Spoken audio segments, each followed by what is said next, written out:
canción que tanto le gusta. Llámenos al 2283-5279. Hola, hola, bienvenidas y bienvenidos a Saber Vivir. Soy Gloriana Rodríguez Corrales. Gracias por su sintonía, tanto a las personas que nos siguen en vivo de lunes a viernes a las 8 de la mañana y en la 870 AM, como aquellas personas que nos sintonizan a través de nuestras redes sociales en Facebook e Instagram. Nos encuentra como Radio 870 UCR y también nos ubica en el YouTube, en el canal Radioemisoras UCR. Recuerde que nos puede también dejar sus comentarios en nuestro sitio web radios.ucr.ac.cr o bien llamarnos a la cabina al 2283-5279. Continúe en sintonía de la Radio 870 UCR.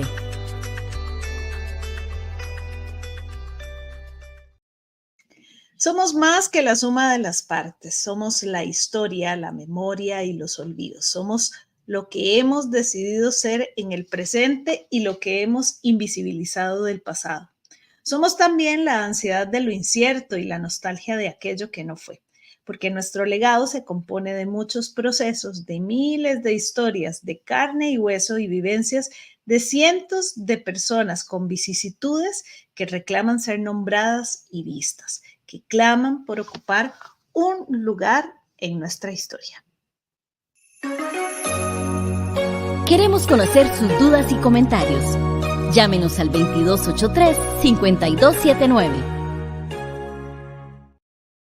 Y es que hoy queremos conversar sobre Costa Rica como un espacio de 500 años de presencia y aportes de africanas y africanos y sus descendientes. Para eso tenemos la grata compañía de Don Queens Duncan, a quien saludamos y agradecemos muchísimo el tomarse este espacio de conversación. Por supuesto, quisiera agradecerle a Vania Solano, del Observatorio de la Acción contra el Racismo de la Universidad de Costa Rica, por propiciar este espacio de conversación. Don Queens, bienvenido. ¿Cómo está?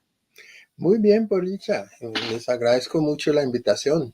Aquí estamos a la orden para conversar de un tema que me apasiona. Y bueno, le invitamos también a usted a participar en este programa. Nos puede escribir también a través del correo electrónico sabervivirucr@gmail.com o nuestro número en cabina, el 2283-5279, 2283-5279. Por supuesto, dejarnos sus mensajes en redes sociales. Allí los estaremos revisando y leyendo. Y Don Queens, para empezar, quizás sería importante ubicarnos en la historia. De hace alrededor, como bien lo dice usted y como bien lo propusimos en el tema, de hace 500 años, ¿cómo se empezó a tejer esa presencia africana en Costa Rica? ¿Cómo llegaron esas primeras personas? También hemos escuchado el tema de las oleadas que vinieron por oleadas. Quizás si podemos hacer un breve repaso de esa historia. ¿Cómo no? Con mucho gusto.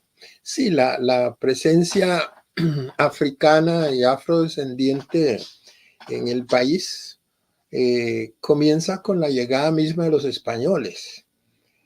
Sánchez de Badajoz dice que él explotó el territorio de la Costa Rica en 1540 acompañado de 9 personas negras esclavizadas. Y Juan de Caballón dice que entró al territorio costarricense con 90 hombres, contando con soldados españoles y negros esclavizados.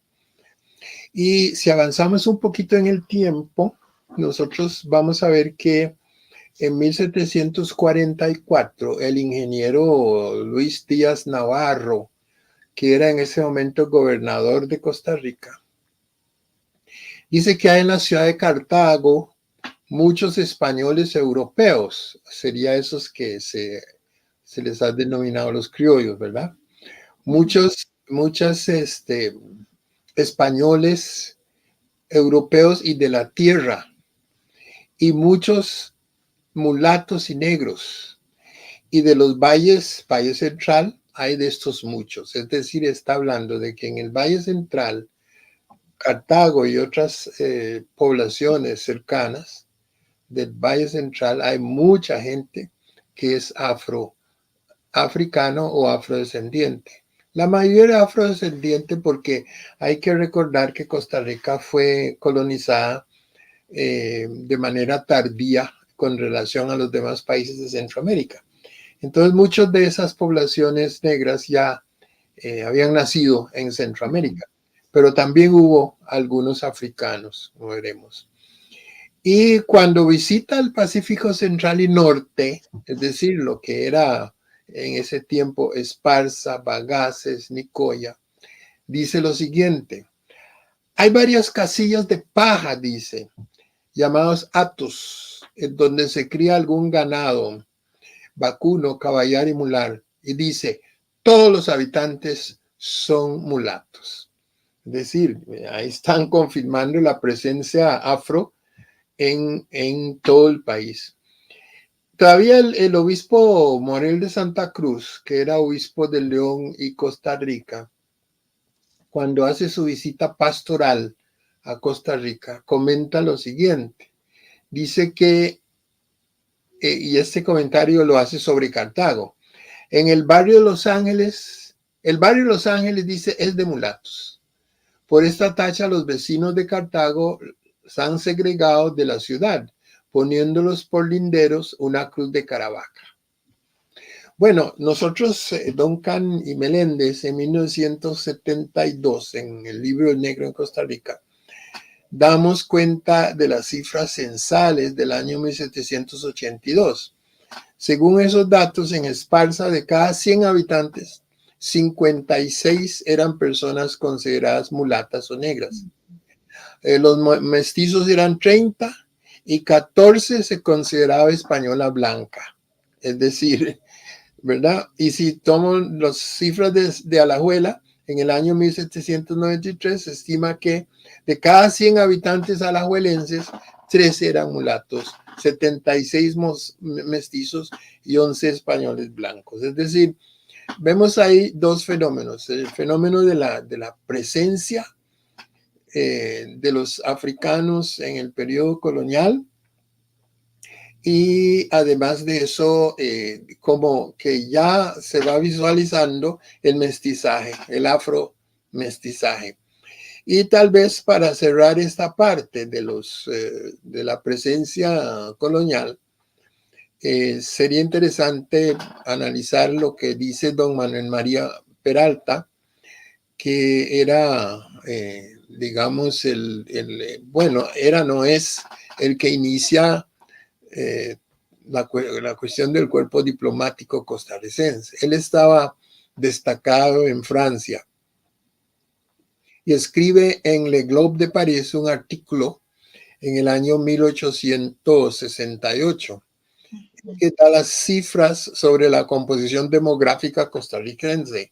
Según él, había en Costa Rica 165,000 habitantes, desglosados de la siguiente manera. Dice que hay 141,000 personas blancas civilizadas católicas, 7,000 personas mulatas católicas, 3,000 personas indígenas católicas semicivilizados y 10,000 indígenas idólatras salvajes. Bueno, dejando de lado los calificativos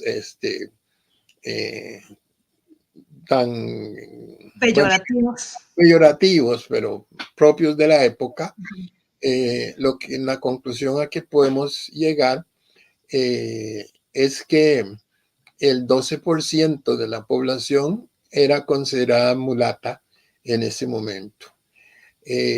Pero a la vez se está viendo cómo poco a poco el mestizaje se iba fraguando. Uh-huh. Y es interesante este recorrido que hacemos porque muchas veces también Don Queens ha pasado a la historia estos enredos en verdad, propios de la historia, de lo que escuchamos, de lo que pasa, ¿verdad? Y es importante ir clarificando. Ahora, usted nos hablaba de este periodo más colonial y tirado más hacia 1850, este último que nos decía. ¿Qué pasó, digamos, pensando después de 1870 hacia el siglo XX, en esas oleadas y esa presencia africana que también se vuelve distinto porque las comunicaciones también se vuelven distinto y la migración entre países mejor constituidos, en algún caso, repúblicas que, ¿verdad? Que también estaban en pugnas internas, y todo esto tiene un impacto en la población que sale de un país o que entra a un país. ¿Cómo no? Esa, digamos, es la primera gran oleada de afrodescendientes en el país. Y esa población, efectivamente, a principios del siglo XX, nosotros los vamos encontrando mestizándose cada vez más. Dice don Lowell Goodmanson que el 33%, y estamos hablando ya finales de la colonia y comienzos de la república, estamos hablando ya llegando al el siglo XX, el 33% de los varones negros casados y un 7% de las mujeres de origen africano en Cartago integraban matrimonios racialmente mixtos. Y estamos hablando de los matrimonios, ¿verdad? No estamos hablando de, ya sabemos, la gente se juntaba, ¿no? Y en el caso Sauce, el 55% de los varones afrocasados y el 35% de las mujeres afrocasadas estaban en matrimonios racialmente mixtos.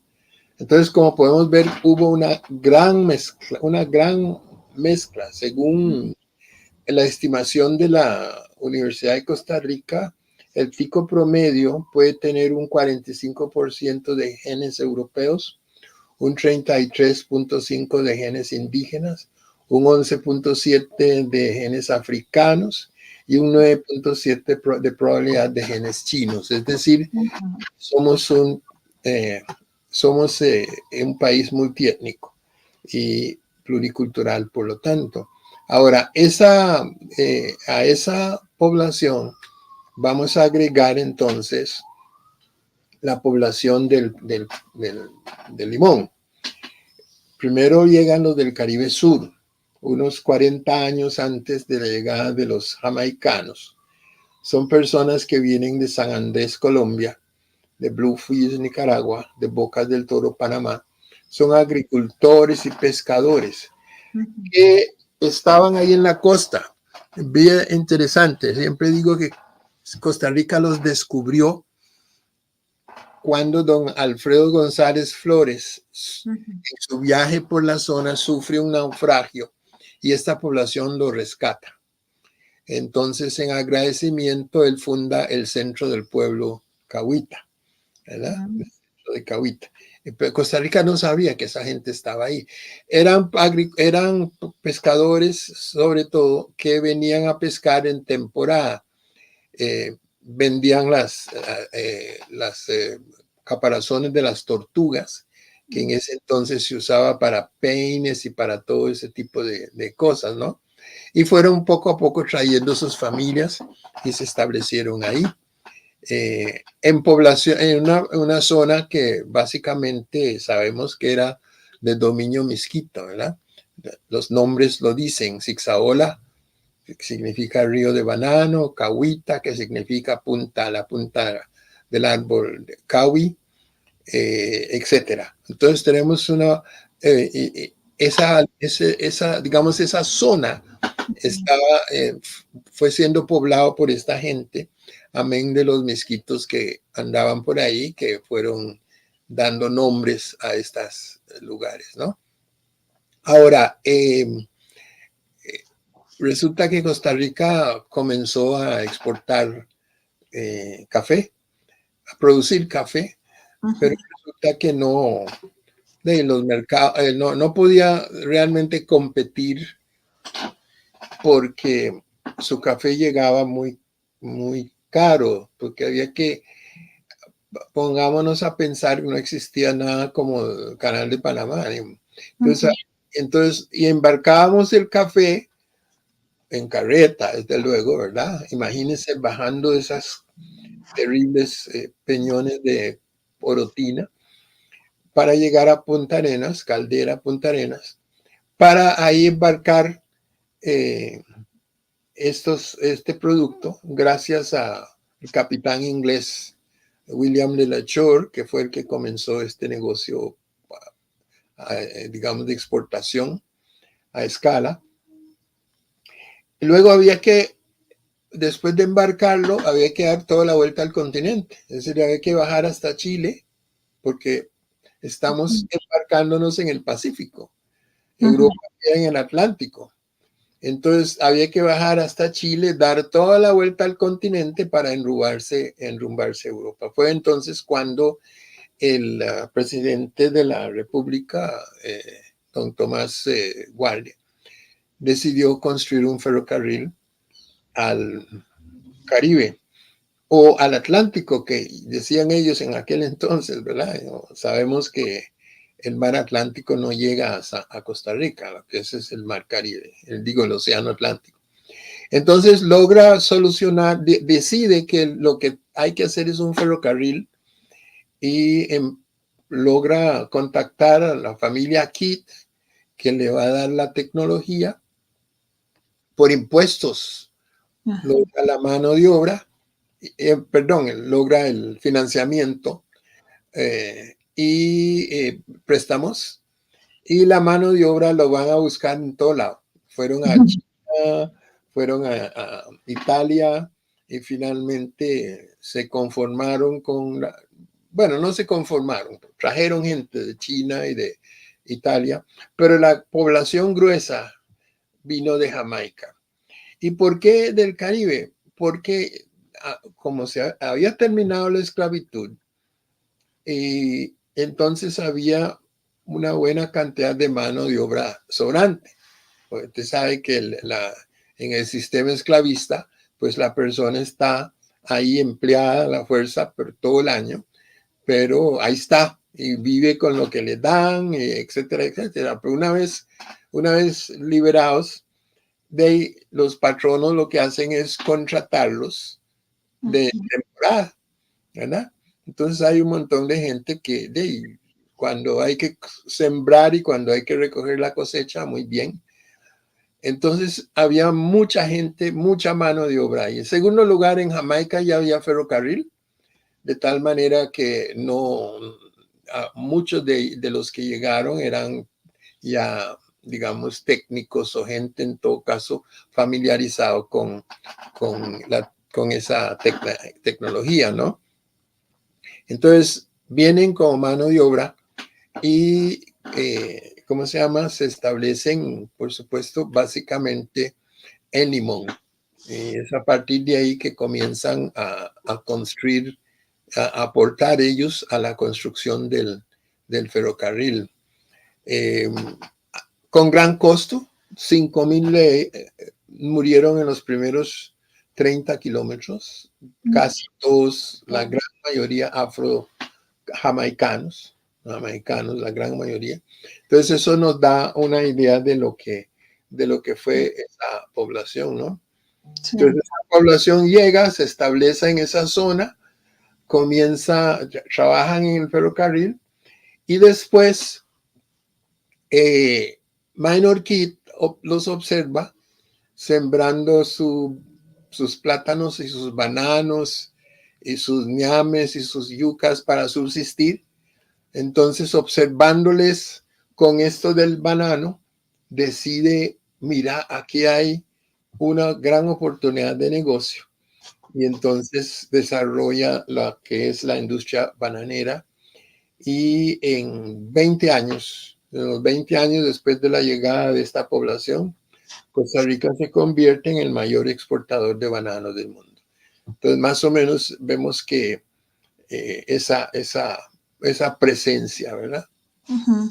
Y que esto también es regional, don Queens, porque el enclave bananero, que ya, ¿verdad? Que esta industria se establece como de manera de enclave, va a estar también presente en otras regiones del país y va a estar también presente en otras regiones de Centroamérica.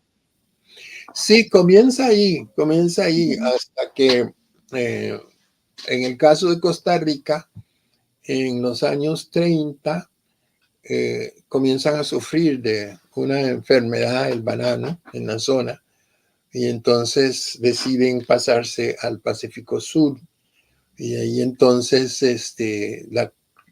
la compañía se traslada con un contrato ley que le otorga el gobierno de Costa Rica, la Asamblea Legislativa, y por cierto, ahí es donde viene la ley, donde la ley prohíbe la contratación de gente negra, digamos, en la zona del Pacífico Sur, ¿verdad? Ahí sí hay una ley. No, lo demás no, que no podíamos venir a San José es un mito urbano, eso nunca existió. Pero sí la ley que prohibía en el 34 que la gente se pudiera irse a trabajar en el Pacífico Sur, esa ley sí existió y fue, creo que no sé si solo don Manuel Mora votó en contra, todos los demás estuvieron a favor, una iniciativa del señor Ulate, por cierto.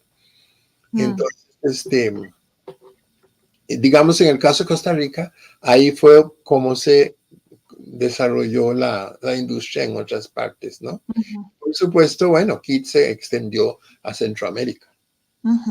Este detalle, don Quinn, es muy interesante, no lo conocía, este detalle del 34, que hemos de decir que también en el 34 coinciden con también las demandas de las personas trabajadoras y un fuerte movimiento social que también nuevamente no fue solo en Costa Rica, sino también un movimiento regional en distintos momentos, pero en los años 30, ¿no? Bueno, lo que pasa es que, ¿cómo se llama? Discúlpeme un segundito para ver si silenciamos esto. Segundito.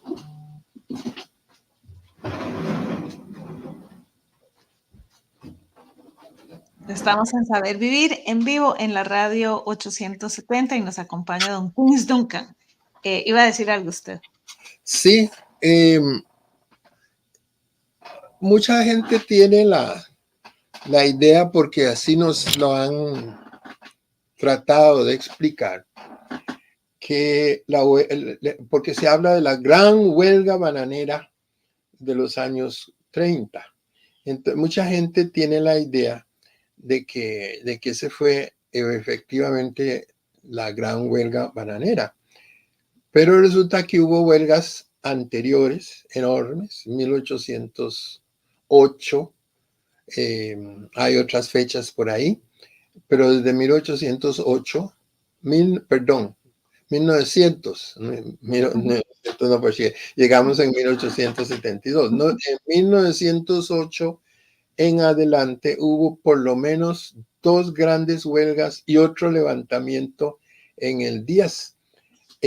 Inclusive que duraron mucho tiempo, duraron meses, y la huelga se hizo a ambos lados de la frontera con Panamá, ¿no? Entonces, la supuesta gran huelga bananera más bien es la tercera o cuarta huelga bananera, y no fue de ninguna manera la más grande. También se nos dice, bueno, es que la población negra prácticamente no participó. Bueno, es que para entonces digamos, la población negra ya no era en su gran mayoría peones bananeros, sino que eran nicaragüenses y costarricenses del Valle Central o de Guanacaste. Ya la población negra no tenía, se había pasado realmente a ser productores de cacao e incluso a ser productores digamos, de otros productos como plátano, bueno, con el mismo banano también. Habían pequeñas fincas que le vendían, por supuesto, a la compañía bananera. Incluso hay una frase por ahí en que recojo en uno de mis textos, que es cuando increpan a la población negra que por qué no se unen a la huelga. Entonces dice, nosotros nos unimos a la huelga y cuando la compañía bananera nos corta y ya no nos compra nuestro cacao, lo van a comprar ustedes.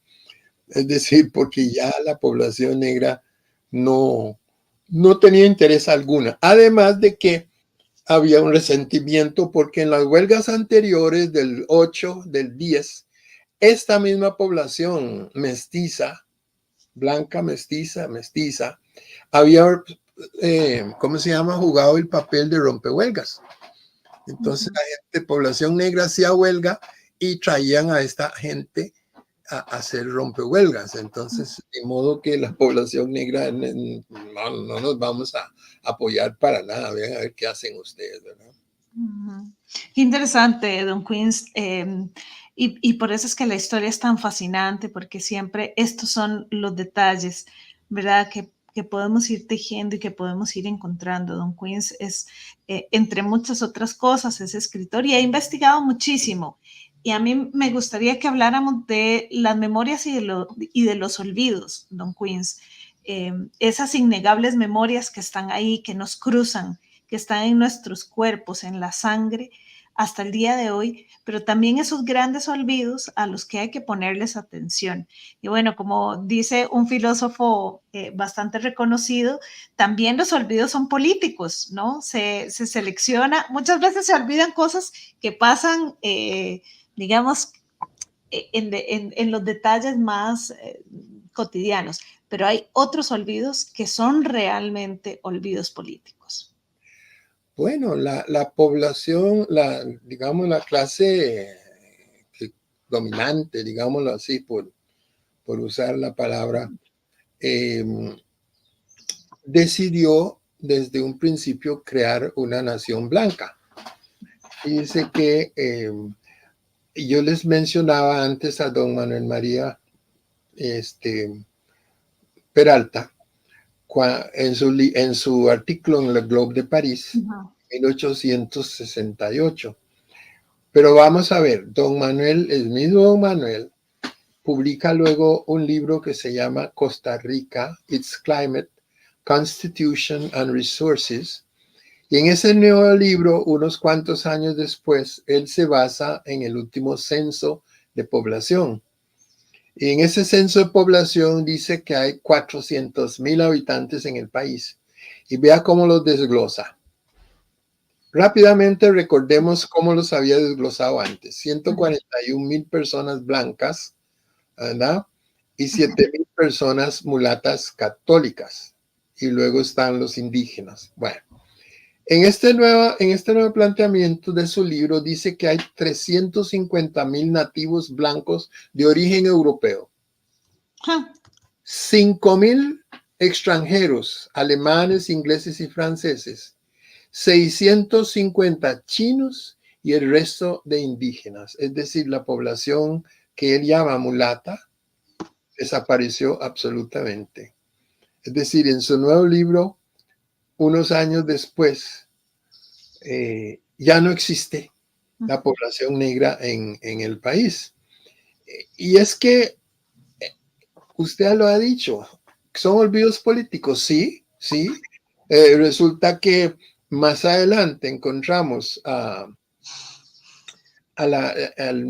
¿cómo se llama? A articulistas como por ejemplo don señor Trejos, don José Francisco Trejos, esto en 1939, que dice: la raza blanca, está hablando de Costa Rica, la raza blanca es la preponderante por la escasez del indio, por la casi ausencia del negro. Los terratenientes no se enriquecieron a costa del trabajo esclavo, que no lo hubo. La convivencia de indios, criollos y españoles formaron una gran familia costarricense. Es decir, resulta que no solamente prácticamente no había población negra ni había población indígena en Costa Rica, sino tampoco había esclavitud. Pero ¿cómo? Si doña Nicolasa de Guevara vendió en 150 pesos plata un negrito nombrado Nicolás Policarpo de 14 años hijo de Dionisia, una negra esclava que había heredado de su madre en Cartago, ¿verdad? Y como que no había, cuando resulta que los esposos, José Antonio Sáenz y Rosas Gutiérrez, vendieron en 100 pesos plata a una negrita nombrada Agostina de 5 años, hija de Manuela, su negra esclavo. Y si en Nicoya, donde se nota igualmente la asociación de la esclavitud con ciertas familias socialmente importantes, en el año 1795, doña Mauricia Viales Moraga, en su mortual, hace constar a sus esclavizadas Manuela, tasada en 200 pesos, y su hija, la negrita Faustina, en 100 pesos, etcétera, etcétera. Y podíamos realmente citar muchos casos, como en 1884, según un estudio publicado por la revista de Pensamientos Centroamericanos, elaborado por los catedráticos, 2 catedráticos de la Universidad de Potsdam en Alemania, entre 1607 y 1824, documenta la presencia de unos 2.480 personas negras esclavizadas, distribuidas de la siguiente manera: Cartago 2.226, Alajuela 6, Guanacaste 26, Heredia 126 y San José 60. Estos son, al igual que cuando hablamos de los matrimonios, esos son los casos que se documentan, ¿verdad? Los casos que hay documento que se puede. En Guanacaste se perdió mucho de esa documentación en un incendio que destruyó los archivos, ¿verdad? Pero entonces vea usted, por un lado, efectivamente, como usted lo dice, sí, claro que ese olvido deliberado político, ¿verdad? Costa Rica decidió declararse blanca por decreto. No es solo Costa Rica, eso se hizo en toda la América Latina en realidad, donde se podía, donde no se podía, pues por lo menos se declaraba que no, todos somos hondureños, porque ahí es difícil decir somos blancos, ¿verdad? No, somos todos hondureños. Pero en el caso de Costa Rica, pues se hizo a pesar de las huellas. Uh-huh. Y que son huellas que están muy visibles, Don Queens, ¿verdad? O sea, nuestro cabello, nuestras caderas, es decir, hay, ¿verdad? Nuestros cuerpos dicen otras cosas, nuestros tamaños también, ¿verdad? Hablan de nuestros abuelos y de nuestros bisabuelos, pero bueno, para quien no quiere ver, pues de ahí no ve. Vamos a hacer una pausa, Don Queens, para hablar de este tejido de la presencia africana que también ha permanecido a pesar del racismo, a pesar de la discriminación y de muchísimas desigualdades. Y vamos a hablar de estas claves, de estos elementos claves de permanencia y de resistencia de esta presencia africana en estos 500 años. Hoy estamos conversando con Don Queens Duncan. Vamos a ir al relato de la semana y al regresar seguimos conversando. Ya casi volvemos. Dicen quienes cuentos cuentan que había una vez. Pero yo he comprobado que habían muchas más veces.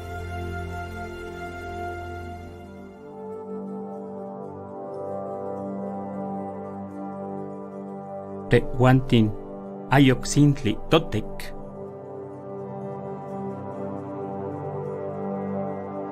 Santos de la Cruz.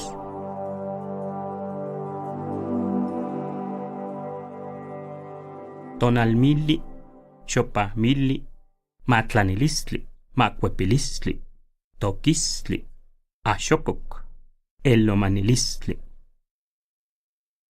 Chicomexochitl, Chicomexochitlatzotzonalistli, Chicomexochi ihtotilistli, Chicomexochi cuicalistli, Chicomexochi amatehtectli.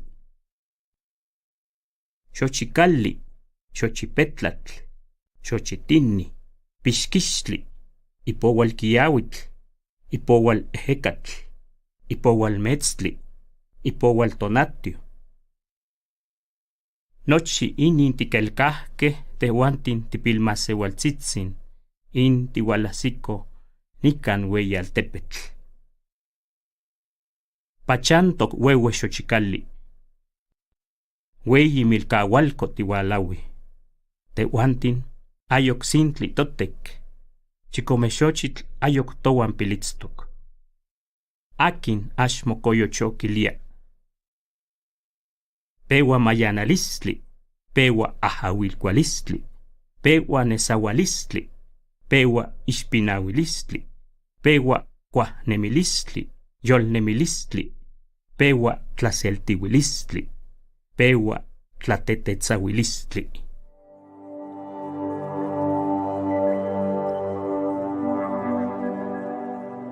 Nosotros ya no somos de maíz. La milpa de sol, la milpa de temporal, el trabajo colectivo durante la siembra, el tiempo de la siembra, la bebida ritual para la siembra, la ofrenda de elotes,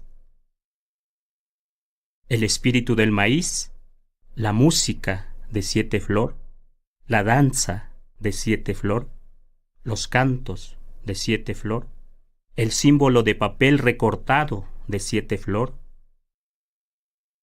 la casa de las flores, la flor sagrada tejida en hojas de maíz, el danzante de las flores, el tiempo de la cosecha, el tiempo de la lluvia, el tiempo del viento, el tiempo de la luna, el tiempo del sol.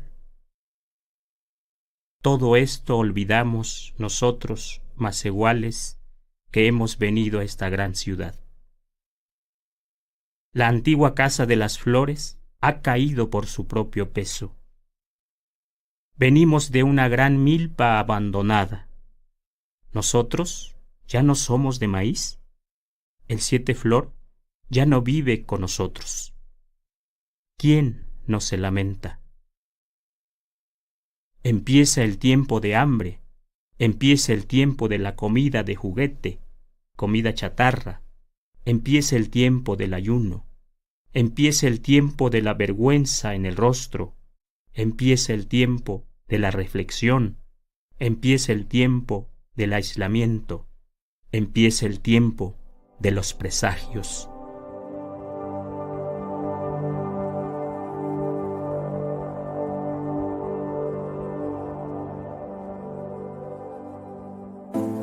Venga, venga, conversemos.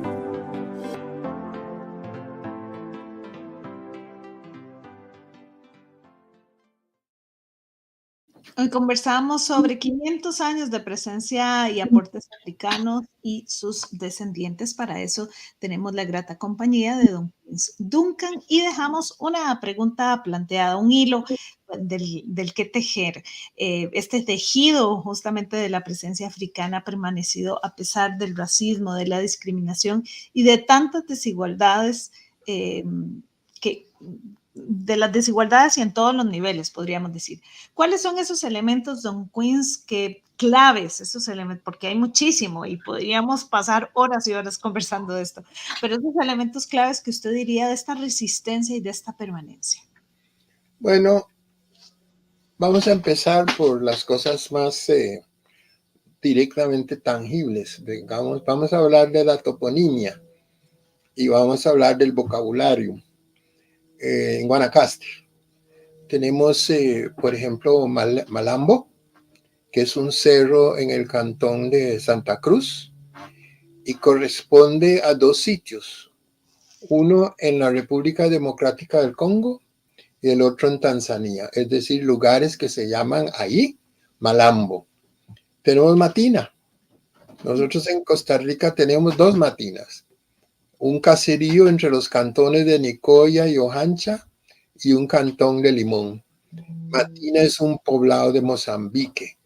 Por cierto, el señor Gallini se equivoca cuando dice que en su diccionario que Matina es un costarriqueñismo que viene de término indígena. No, señor, hay todavía lugares en África que se llaman Matina. O tenemos Chiringa. Chiringa es una quebrada en el cantón de Cañas y es un poblado de Mozambique. Y Cananga, por quedarnos en esos ejemplos. Cananga es un barrio de la ciudad de Nicoya y es actualmente el nombre de una ciudad en la República Democrática del Congo. Cuando yo hago mis presentaciones, me gusta proyectar una foto de una calle de la República de Kananga, en la República Democrática del Congo. Y también tenemos en Guanacaste un parque infantil que se llama Kananga. Y si pasamos al vocabulario, pues tenemos angú, que es un alimento preparado de plátano o guineo, morongo, que es morcilla, panga, que es bote, cachimba, que es pipa de fumar, arurú, minena, no llores mi niña, cuaro, que viene del kikongo, que significa bebida con alcohol. Y si pasamos a otra dimensión, podemos usar el ejemplo de la Virgen de los Ángeles, una imagen venerada por los católicos, que aparece en la Puebla de los Pardos en Cartago en 1635. El obispo Morel de Santa Cruz, que hemos citado, obispo de León y Costa Rica, en su visita pastoral en 1751 dice: el barrio Los Ángeles es de mulatos, pero la reina del cielo, que tanto se esmera en favorecer a los humildes, les ha hecho la honra de habitar entre ellos. Quiero decir que en el propio barrio hay una efigie de Nuestra Señora de los Ángeles muy milagrosa. Entonces, en el campo religioso también vemos esa huella. También vemos la huella en nuestro héroe nacional, Juan Santamaría. Dice Clofia Santamaría, prima de Juan, ella lo declara a la prensa libre, que lamentablemente desapareció, pero el decano de la prensa nacional. Ella dice: Juan era hijo de un hombre del departamento del Guanacaste. Esos hombres traían ganado cada 8 días. Mi mamá tenía una venta de tamales, café, estofado y otras cosas de cerdo. Una venta de comida, pues. Casi siempre comían en casa unos negros de esos del ganado. Entonces fue cuando la finada se enredó con uno de ellos y después nació Joaquina, que salió negrita como Juan. Figúrese, los que iban a casa molestaban mucho a la finada porque se había enamorado de un negro irizo. Eso es una cosa que se ha ocultado, ¿verdad? De padres guanacastecos negros, de los que traían el ganado, y una mestiza alajuelense. Bueno, ¿y qué hay de digamos, otras huellas como son la población jamaicana que llegó al país y convirtió a Limón en una pequeña Jamaica, ¿verdad? Y la ciudad se desarrolla. Cuando ellos llegan, Limón es una posilga, es un lugar imposible de vivir. Sin embargo, durante esos años, la ciudad no solamente se fue desarrollando, sino que se convirtió en ese momento, francamente, en la ciudad más avanzada del país. Fue planeada, o sea, fue delimitada. Trajeron a alguien que delimitó la ciudad. Si usted conoce Limón, ve que las calles del centro son rectas, son cuadrantes, ¿verdad? Entonces ahí vemos que en esta población viene primero, en una primera etapa, además de la construcción del ferrocarril y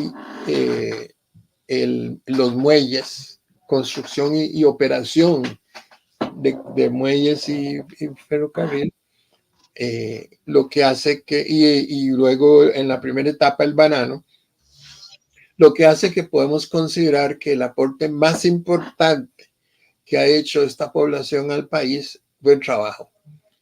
Gracias a ese ferrocarril, Costa Rica pudo desarrollarse. No estoy diciendo que Costa Rica no se hubiera desarrollado después, pero hubiera sido mucho más lento y probablemente no hubiera tenido el éxito que tuvo, porque ese desarrollo se basó básicamente en el café, ¿verdad? Y la exportación de café fue a través del Mar Caribe, como hemos dicho anteriormente. y bueno, sus iglesias, su escuela, digamos, de inglés, digamos, no, sus escuelas de inglés. Por ejemplo, yo fui hasta 6º grado en inglés en Limón. Nosotros, y bien interesante, los libros se traían de Jamaica y de Inglaterra. Yo en 6º grado leía selecciones de Shakespeare y Tennyson, ¿verdad? Nuestro propio periódico, The Nation, periódicos porque fue más de uno, ¿verdad? Y un detalle interesante, Limón era una ciudad cosmopolita. En ese entonces, pues no teníamos Avianca, ni mucho menos Panamerican, ni nada de eso. Entonces se viajaba por barco. Entonces la gente para viajar iban a Puerto Limón a sacar la visa de los consulados que existían ahí, qué sé yo, Alemania, Colombia, Chile, Estados Unidos, Venezuela, Francia, Gran Bretaña, etcétera, etcétera, etcétera. Todos esos consulados estaban en Limón. Entonces, para ir a esos países uno tenía que ir a Limón y uno sacaba la visa y se montaba en el siguiente barco, ¿verdad? Que entraban y salían de manera continua del puerto. Y digamos, esa población, sin embargo, fue marginada, básicamente por digamos, los sectores dominantes. Primero, que mejor que se queden en Limón. Como dije, eso de que no podíamos pasar de Turrialba, eso nunca existió. Eso fue un mito urbano. Sin embargo, había presión, la presión social. Es decir, no era tan fácil venirse a San José. Y había dos motivos. Bueno, hubo familias que fueron josefinas. La familia Culling, por ejemplo, o la familia Beckles, nunca fueron limonenses. Ellos llegaron y se establecieron en San José. Nunca fueron a Limón. Más adelante vamos a encontrarlos en Limón, pero ya por cuestiones políticas que los mandaron allá, algunos. Entonces, pero no se consideraban costarricenses, ¿verdad? Don Carlos Monge Alfaro, ex rector de la Universidad de Costa Rica, decía que el negro nunca se entronca a la sensibilidad nacional. Fíjese, cuando él habla de negro a estas alturas, está hablando de la gente afrocaribeña. Ya el negro colonial había, entre comillas, desaparecido en el punto de que se mestizó y no se consideraba, y habían perdido su historia, habían perdido su identidad, etcétera, etcétera, aunque veremos que sí lo conservaron muchos, ¿verdad? Pero no se consideraban gente negra, ¿no? Entonces los negros son los que llegan del Caribe. Y él dice que nunca se entroncan a la nacionalidad nacional, sino que se forman un islote en el concierto de la República. Y vean lo que dice. ¿Para qué sirve el afrodescendiente? Dice, su temperamento y su organismo sumamente resistentes han triunfado en las condiciones climatéricas de la zona atlántica. Soporta calores, enfermedades y siempre está en magníficas condiciones para trabajar. Es decir, bestias de carga. Luego continúa agregando, generalmente, vea usted los prejuicios, ¿verdad? Generalmente son altos, pedantes, son altos. Yo me pienso a ver a mi abuelito, que no era tan alto, pedantes, de mentalidad muy torpe, pero de muy desarrollada vanidad. Y luego nos da estamos endémicos de una parte del país, viven desde Limón hasta Peralta. ¿Y cómo no se distinguen? Por sus zapatos chillones, por sus vestidos y chalecos blancos. En Puerto Limón hay escuelas especiales para ellos, pero generalmente son muy tardos en aprender. Esto está en el libro de Geografía Social y Humana de Costa Rica, 1943, y eso es lo que se usaba para enseñar estudios sociales. Pero no es de extrañar muchos prejuicios que han permanecido, ¿verdad? Porque, como usted lo mencionó en algún momento, algunos de los olvidos son deliberados, ¿verdad? Son deliberados. Don Queens, tenemos que ir cerrando. Lamentablemente el tiempo nos gana y más de una buena conversación. ¿Con qué le gustaría cerrar en 30 segundos, en 90 segundos? ¿Con qué le gustaría cerrar? ¿Qué le gustaría que la gente se deje de esta conversación? Sí, usted lo ha mencionado. A pesar de todo esto, a pesar de toda la discriminación, a pesar de todos esos mitos, estamos aquí en Costa Rica, en la Costa Rica de hoy. Escritores, políticos, modelos, reinas de belleza, químicos, sí, científicos, diplomáticos, gente en el campo de la culinaria, intelectuales, profesores de historia, etcétera, músicos. O sea, a pesar de todo eso, aquí estamos. La población afro del colonial, ahí está con su marimba y su quijongo y sus aportes incontables. Y nosotros, los que venimos del Caribe, también aquí estamos, orgullosamente caribeños y orgullosamente costarricenses, a pesar de todo.